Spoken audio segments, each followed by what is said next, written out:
On today's edition, we will be visiting the Edo State gubernatorial election that was concluded on Saturday. Prior to the election, the state was in political crisis that caused rift between Adams Oshiomhole, the former governor of the state, and Godwin Obaseki, the current governor of the state. A crisis that rocked the political party of APC and set Edo people in uncertainty. It is notable to observe that many speculators were expecting there would be civil unrest and escalated crisis during the election. However, the election was a successful one, noted with fairness, freedom, and credibility. For the first time, I think that I'm also excited that we could have a free and fair election without the president or godfatherism, so to speak, interfering with the with the nation or with our state. Anyway, in a nutshell, the election ended with Godwin Obaseki emerging as the winner and the new governor of Edo State, as we all know. Today, we'll be analyzing the political play and the outcome due to electoral process in the state. This is critical at this time when the country is maturing democratically and gaining electoral confidence in the voting system. To discuss with me in the studio is the campaign manager and also is the director for communication and strategy for the Edo State governor. He is Don Pedro Obaseki. How are you? I'm very well, thank you. I thank you for all the support, mentally, spiritually, and physically.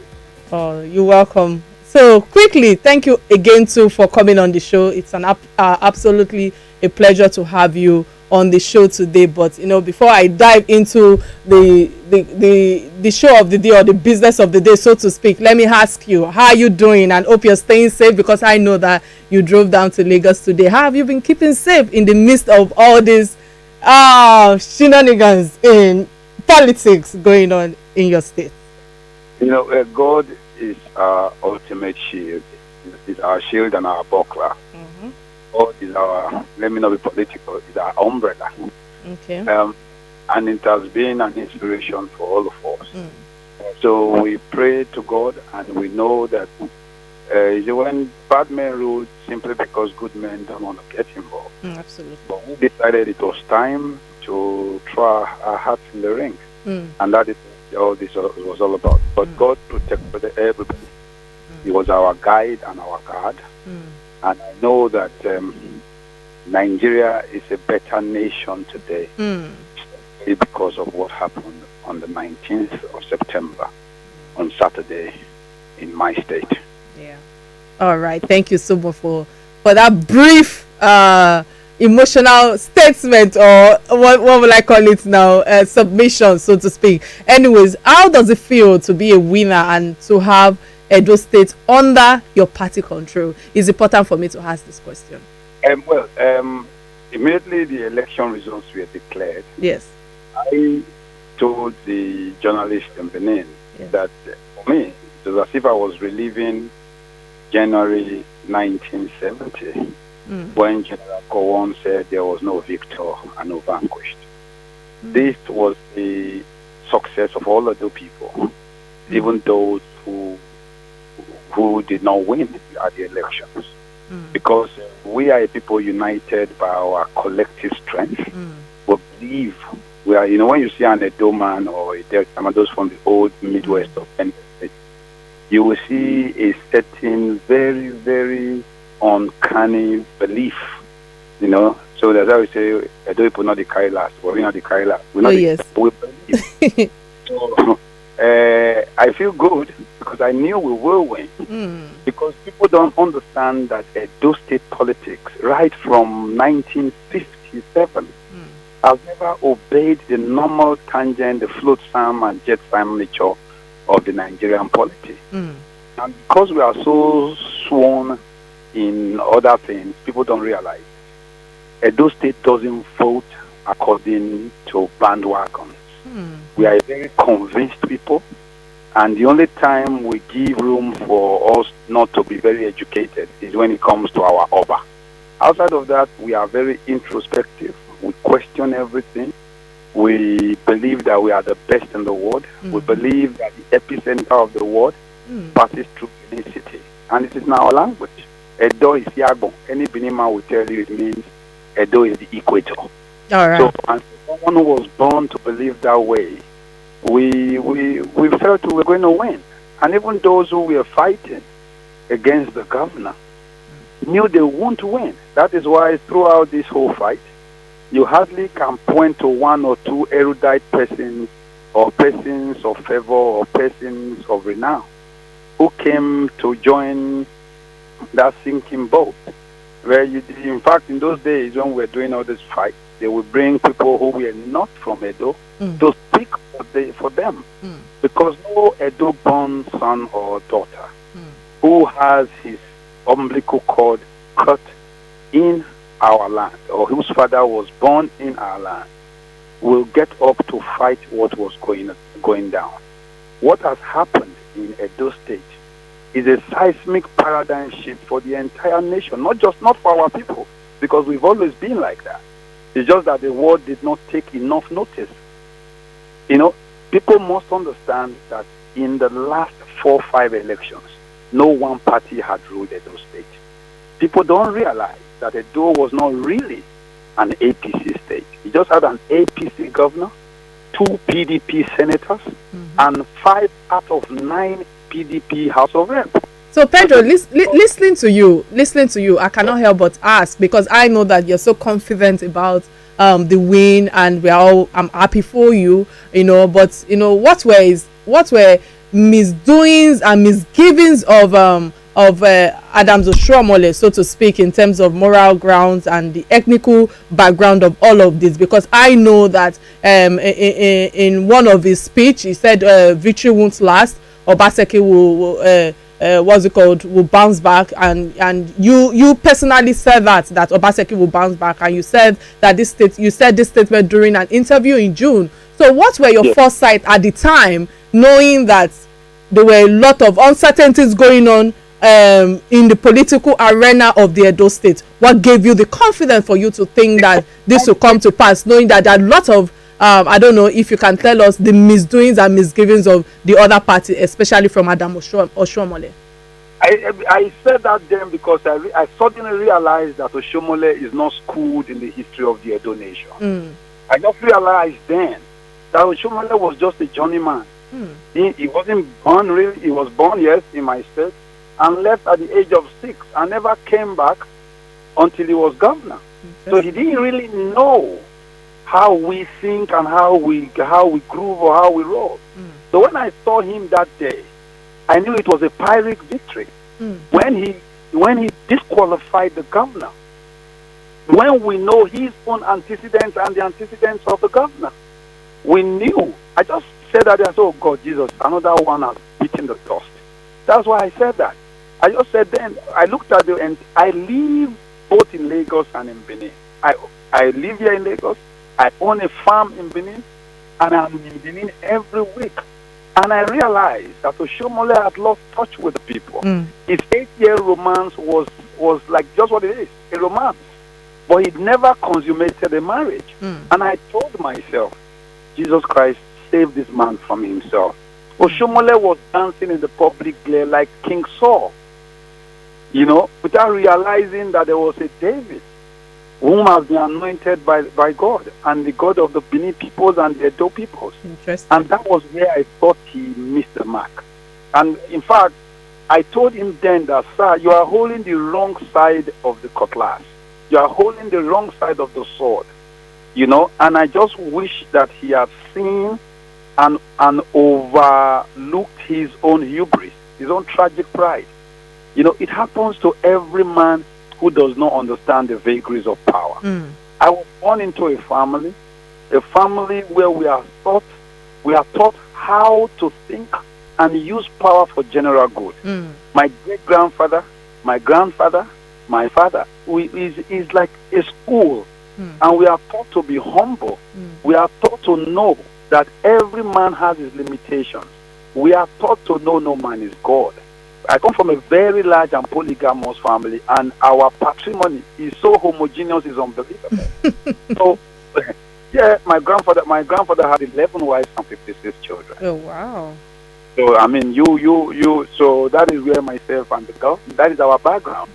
And we have learned how to give and take, how to lay your head low, you know, according to that, was it Coleridge? He said, you stoop, you stoop to conquer. You know, so I've learned it. But Oshiomhole was just like the character in William Shakespeare's Othello. Right. It was motive hunting of a motiveless masculinity.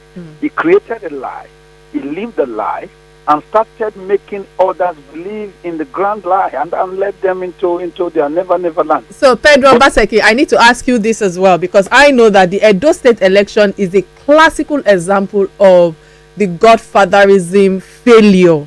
So, are we saying this is a turning point in Nigerian politics? What does this signify for his political career in our country, Nigeria? Because I know that, I don't know if it's possible for you to also educate us on how the Edo people that made them turn their backs against the dominating party in the states. You see, the Edo people are not a docile people, and the Nigerian people are not docile either. Lagos may just be a little different, because in Lagos you're only concerned about the next house rent and the next school fees for your kids. So whatever happens to your next door neighbor is actually not. But almost every other part of Nigeria is a community. You know, in Lagos we live in barricaded houses, in gated estates, where you don't even allow those on the other estate to pass through your estate. So that is quite different. In Edo State, we are one for all, and we are like the nose, the eye, and the throat, and the mouth. So what affects one seems to affect the other, you know, in a cybernetic. But I think what has just happened, why it is important, this is not the first time it's happening in Edo State, but it is happening in such a grand scale that it cannot be wished away. When it happened the first time, in 2007, you know, the then political leaders wanted to force one or two persons on us. That was what brought Adam Oshiomhole. But Oshiomhole, who was the benefactor, no, who was the beneficiary of that singular act by Edo people that installed an ACN governor in a sea of PDP legislators, did not just read the handwriting of the wall. He thought himself he was a new Pompey. I know you know Emperor Pompey. That is where the word pompous came. You know, and that is it. That is it. For the Nigerian nation, where it is important, is social media. The social media took the Edo election out of exponential bounds. The Edo election, and with Godwin, you know, in Benin we call him our field marshal a maton. A maton means the general made from iron, you know, and he, in his quietitude, people mistook his quiet resolve for docility, and that was what killed them. But the people saw in him a new vista, and I think that will be replicated in every part of Nigeria, particularly Lagos, because Lagos cannot be the fiefdom of a few old men locked behind the sanctuary of their locked doors, willing to fleece away our collective patrimony. We are 22 million plus people here, and we cannot be led by the nose by a few who just grandstand and then impose on us. All right. So in Edo State, there is what we call Togba. Togba is a lexicon for it must be done. All right, so it must be done, and it has been done actually. So let me use this opportunity to open our phone lines. That please join us by calling the phone line 0700 923 923 923. Again, 0700 923 923. And of course, you can send us a message on WhatsApp. Okay, we have a caller on the line. Hello, what's your name and where you calling from, please? Yeah, good evening. How are you doing? I'm very well, thank you. What's your contribution today? Yeah, my name is Enzo. I'm calling from Ikeja. Okay. I laugh. When people listen to your guest talk, you think Edo is now a Dorado. When people say Edo is PDP, I don't get it. Edo belongs to the elite. The elites are the one benefiting from Edo common patrimony. Who are the winners in the last election? The politicians. They will share Edo common patrimony, and the masses in Edo State will be left to wallow in abject poverty. If the politicians in Edo State, not just in Edo State, in Nigeria, can just use 60% of the money they Abuja, the one they generate in their state. They will transform it into Dubai. But no, the case is it can never be that. It can never be like that because the politicians who supported Obaseki will not kill. They'll be sharing contracts. They'll be sharing money, and the oppressed people in Odessa will left to wallow in that poverty. What are we talking about? Edo, is it not? Is Obaseki not the godfather in those politics? They've been those that have been relegated to the back end. They've not brought them back into the system. I think they supported Obaseki because they love Obaseki. No! They supported Obaseki because they want to benefit from those state common patrimony. The poor man who continues to suffer. You're a journalist. Go and check how much has been accrued. All right, and so I think that is just what would I call it?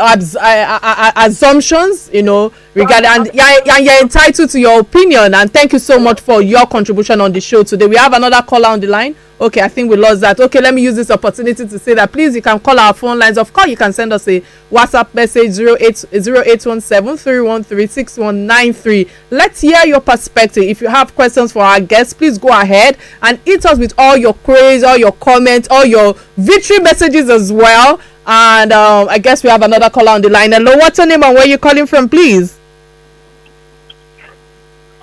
Hello, please, can you speak up a little bit? My name is Pedro Emmanuel. Okay. I want to commend the Edo people for their victory. It's a victory for the entire Edo people. This is the second time they are condemning, they are voting against godfatherism in Edo State. It has never been done in any other state in Nigeria. So I want to give it to Edo people. It's a victory for the entire Edo people, not just PDP or APC, but for the entire Edo people, because they are a people that want some freedom, element of freedom for themselves. So I give it to them. All right, thank you so much for your submission. So Pedro Obaseki, are you there? I'm here. All right, so you've heard a lot of comment coming from our listeners, but quickly, we have another caller, but I think we should quickly go to the next question, because I know that what does this defeat of APC in Edo State portend for the upcoming polls in Ondo State on October 10th, 2020? Because do you think that we should foresee Edo history repeating itself in Ondo State? Before I answer that, I want to quickly help the young man that spoke earlier, Mr. Okay, the last person, yeah. I just know, not the last one. Okay, the first person, okay, yeah. The first person, I just pity his ignorance. He's so ignorant of Benin. And he's talking about his residual knowledge of Nigeria and the Lagos he lives in. In Edo State, we are not, he says poverty and penury in Edo State. We are the breadbasket of this nation. To a large extent. And we don't get so much from the national revenue. That is where Godwin, as a man manager and as a financial manager, turned the state around. Our state, if he's unaware, because many of them don't teach them history anymore. Let him know that there was a state in Nigeria, the smallest part of Nigeria in those days, which was called the Midwest. We were the first to fight for the creation of our own region. And that is the only time it has been done. And that was as far back as 1963. We extricated ourselves from the western region to create the Midwest region. And we did it, they used to call us Up Bendel. And Up Bendel became a mantra of excellence, for excellence.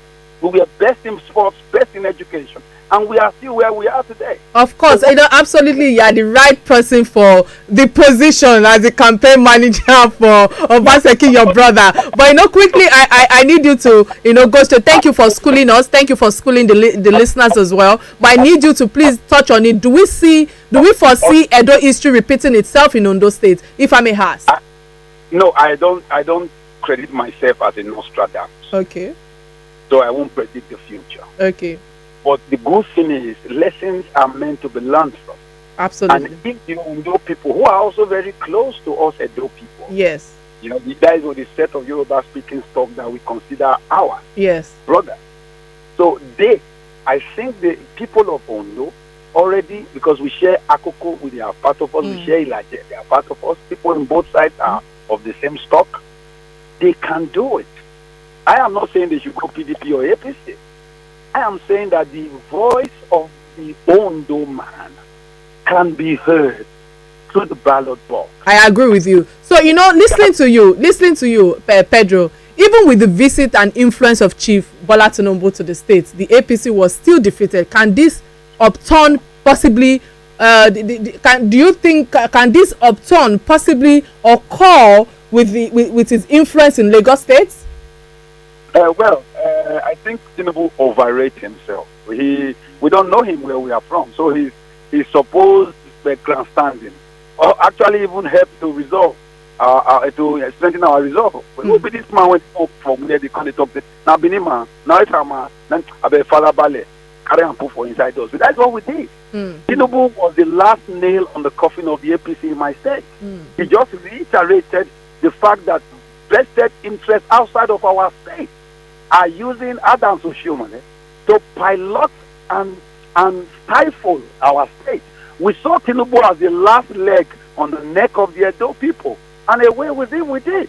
So I know that, one thing about hubris is tragic pride. You begin to ascribe to yourself that which you are not. Amongst my people, we don't know Tinubu. He's just a name. He has no. The only person in my state that we revel without thinking is my Oba.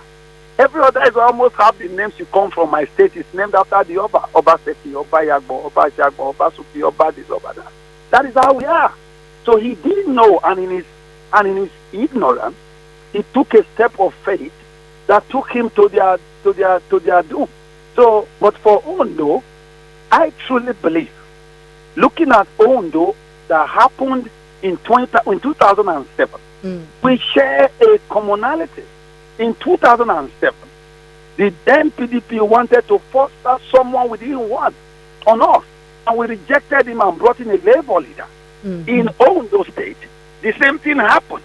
They brought in Agagu when the people wanted Mimiko. And on that same day, that was the same day the election happened, every part of the South voted one way. Edo and Ondo people voted the reverse. But the election victory was given by the then Obasanjo regime to Agagu and also Osumbo, and it was upturned at the court. Only that Ondo State came a month after the upturning of the Edo State own. That is just where it is. So, all right. So, listening to you on a realistic term and on the grounds, based on history, Ondo did it before. When Edo did it before. So now that Edo has done it again, Otoge. So Pedro Obaseki. Ondo will not be Lagos. All right. So Pedro Obaseki, thank you for your submission and for being truly open with a lot of your responses. I know, but on the grounds of fairness, on a realistic term, what were the merits of the Adams Oshiomhole's administration in Edo State? You see, can I be frank with you? Yes, please. Okay, the merit of that regime wasn't tangential in terms of infrastructure, but it was tangential in terms of our mindset. Oshiomhole for almost 8 years championed the mantra, and that mantra was no man is God. One man, one vote. And that we have taken. Unfortunately, he became a victim of that which he had taught us. He taught us that no man is God. He taught us to fight Godfatherism, only for him to morph into that. So, unfortunately, nobody remembers the bad when the bad guy, when the good guy becomes the bad. All right. That is the truth. If you commit all the good in the last 2 years and in the last 10 years of your life, you decide to be a Lucifer instead of a saint, you're going to hell. That's it. All right. Thank you so much. You're saying in Benin, Otaso, where it is your evening that matters a lot more than your morning. That's so deep. Yes, it's a pity that Adams Oshiomhole must have just confined himself to the dung heap of our political yesterday. All right, thank you so much. Many thanks for that submission. You know, this will definitely be my last question to you. I wish that definitely I know you're going to come to the studio and we're going to have this again. It is important for us to still go back and forth, knowing that your administration is still for another 4 years and all. But you know, I can't help but ask this question before I conclude on this first segment of the show today. In terms of governance and what should we expect to see in Edo State going forward, and what positive transformation will the Obaseki administration be giving the good people of Edo State, if I may ask? I think Godwin Obaseki is committed to making Edo great again. Okay. And all his strides in the last few 3.5 years. That is why you see the motley of people all over the world who are of Edo origin clamoring for him, despite of our political leaning. Godwin is at the threshold of history, and Godwin will not, seeing the very large following, the almost seismic, in short, the election was like a volcanic quake. And I know that right now he might be having sleepless nights so as to meet the yearnings of everybody. But he has given us a roadmap. Today, Edo has a gas plant that is churning out electricity. We contribute close to the electricity you enjoy in Nigeria today. Almost 35% comes only from my state. Godwin has started now and has completed just a month ago the first modular refinery that is not owned by the federal government. Our Edo best is the Edo basic education sector transformation, which Oshiomhole just said a few months ago. He said, I'm going to copy. There is no need reinventing the wheel. He's building the future for our people. And he knows that education is the bedrock. I'm speaking today, confident, not scared. I'm not going to be at the BS of some motor park Democrat. We're watching. Because I understand.